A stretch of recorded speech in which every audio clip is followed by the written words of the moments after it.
গেলে এতিয়াও আমাৰ হাতত 20 দিন সময় আছে। আজি 3 তাৰিখ, 23 তাৰিখলৈকে 20 দিন সময় আছে হাতত। তো খুব ভালদৰে পঢ়াম যাতে আপোনালোকৰ কাটঅফত যদি নামটো আহি যায় তেনেহ'লে আপোনালোকে ৰিটেনত যাতে কোনো ৰখাব নোৱাৰে, ঠিক তেনেকুৱা হিচাপত পঢ়া, ঠিক আছে। জয় হিন্দ।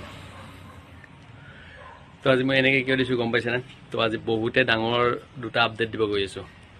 যিখিনি আমাৰ সাব ইন্সপেক্টৰ আৰু যিখিনি আমাৰ ABUB কনষ্টেবলৰ যিখিনি প্ৰক্ৰিয়া বাকী আছে, প্ৰচেছ বাকী আছে, অৰ্থাৎ ৰিটেন টেষ্ট আৰু তাৰপিছতে হয়তো চাকৰি। তো খুব ভাল আপডেট দিব গৈ আছোঁ। আৰু লগতে এটা কথা কৈ দিওঁ, যিখিনি মানে ধৰি লওক ড্ৰাইভাৰ পষ্টৰ কাৰণে এপ্লাই কৰিছিলে তাৰ যিখিনি স্কিল টেষ্ট বা ধৰি লওক যিখিনি 4 গ্ৰেডৰ কাৰণে এপ্লাই কৰিছিলে কুক বা ধৰি লওক তেনেকুৱা হেৰিত, তো তাৰ কাৰণে ভিডিঅ' বনাই থোৱা আছে। প্লে লিষ্টত আপোনালোকে চেক আউট কৰক, যাৰ যেনেকুৱা বিভাগ, তো বিভাগ লৈ কিনে প্লে লিষ্ট বনোৱা আছে। আৰু যিখিনি 3rd গ্ৰেড 4 গ্ৰেড যিখিনি ADRE, তো তাৰ বিষয়ে ভিডিঅ' বনোৱা আছে, আপোনালোকে চেক আউট কৰক। আৰু প্ৰত্যেকজনে আপোনাৰ নিজৰ যিখিনি মানে ধৰি লওক চইচ অনুযায়ী পষ্ট এপ্লাই কৰিছিলে, তো সেই বিষয়ে লৈ কাৰণে ভিডিঅ' চাই থাকিব। তো ঠিক আমি এতিয়া ভিডিঅ'টো ষ্টাৰ্ট কৰিম। তো ষ্টাৰ্ট কৰাতে সকলোৱে মানে ধৰি লওক লাইক এটা কৰি দিয়ক, কাৰণ বহুতে ডাঙৰ এটা মানে আপডেট দিব গৈছোঁ। তো ঠিক ৰেডি 1 2 3 ষ্টাৰ্ট। তো প্ৰথমে আমি সাব ইন্সপেক্টৰখিনিৰ কথা পাতি লওঁ, আপডেটটো দিলোঁ।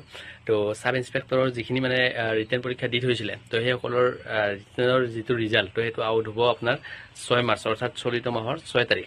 আজি বাৰু 3 তাৰিখ আৰু হয়তো মাজত 3 দিন আছে, 4 5 6। তো 6 তাৰিখে আপোনালোকে পাই যাব। আৰু তাৰপিছত আপোনালোকৰ ফিজিকেল হ'ব, যিখিনি ফিজিকেল থাকে, তো ফিজিকেলৰ ওপৰত ভিডিঅ' বনাই দিম কি হয়। তো এতিয়া জাষ্ট আপডেটটো দি দিছোঁ। ফিজিকেলটো আপোনালোকৰ 9 তাৰিখে আৰম্ভ হ'ব, ঠিক আছে। PET and PST physical measurement যিখিনি আছে আমাৰ শৰীৰৰ, তাৰপিছত আৰু বাকী আপোনাৰ যিখিনি মানে ৰানিং বা ধৰি লওক তেনেকুৱা যিখিনি কাম আছে, তো এইখিনি হ'ব, ঠিক আছে। 6 তাৰিখ আৰু 9 তাৰিখ। এতিয়া নেক্সট আপডেটটো আহিল। তো নেক্সট আপডেটটো হ'ল আমাৰ যিখিনি বহুতে অপেক্ষাত আছিলে ABUB আৰু আদাৰ যিখিনি পষ্ট আছে, ঠিক আছে, কনষ্টেবলৰ।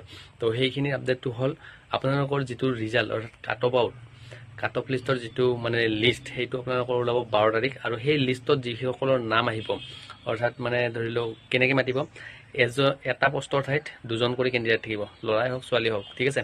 এটা পষ্টৰ এগেইনষ্টত ধৰি লওক 50টা পষ্ট আছে, তেনেহ'লে 100জন মানুহ মাতিব, গমেই পাওক 1:2। তো ঠিক সেইখিনি ৰেচিঅ'ত মাতিব। আৰু 12 তাৰিখে যেতিয়া ওলাব আপোনালোকৰ এডমিট কাৰ্ড আহি যাব 17 তাৰিখ, আৰু আপোনালোকৰ ৰিটেন টেষ্ট হ'ব 23 তাৰিখ, ঠিক আছে। তো খুব মানে জল্দি হ'ব প্ৰচেছটো। তো আপোনালোকে আপডেটটো পাই কেনেকৈ জনাব। তো ক'বলৈ গ'লে এতিয়াও আমাৰ হাতত 20 দিন সময় আছে। আজি 3 তাৰিখ, 23 তাৰিখলৈকে 20 দিন সময় আছে হাতত। তো খুব ভালদৰে পঢ়াম যাতে আপোনালোকৰ কাটঅফত যদি নামটো আহি যায় তেনেহ'লে আপোনালোকে ৰিটেনত যাতে কোনো ৰখাব নোৱাৰে, ঠিক তেনেকুৱা হিচাপত পঢ়া, ঠিক আছে। আৰু এইবাৰ 2025 যাতে আপোনাৰ চাকৰি যাতে আপোনাৰ হাতত থাকে, ঠিক আছে, আপুনি যাতে লৈ ল'ব পাৰে, এচিভ কৰি ল'ব পাৰে, এনেকুৱা হিচাপে পঢ়া। আৰু বাকী আপডেটটো পাই কেনেকুৱা পালে জনাব। আৰু খুব ভাইক ছাপোৰ্ট কৰিছে, ঠিক আছে। ছাবস্ক্ৰাইব পূৰা একদম দবাই কৰিব দেই। তো এইখিনিয়ে ক'ব লগা আছিল। Thank you and love you all.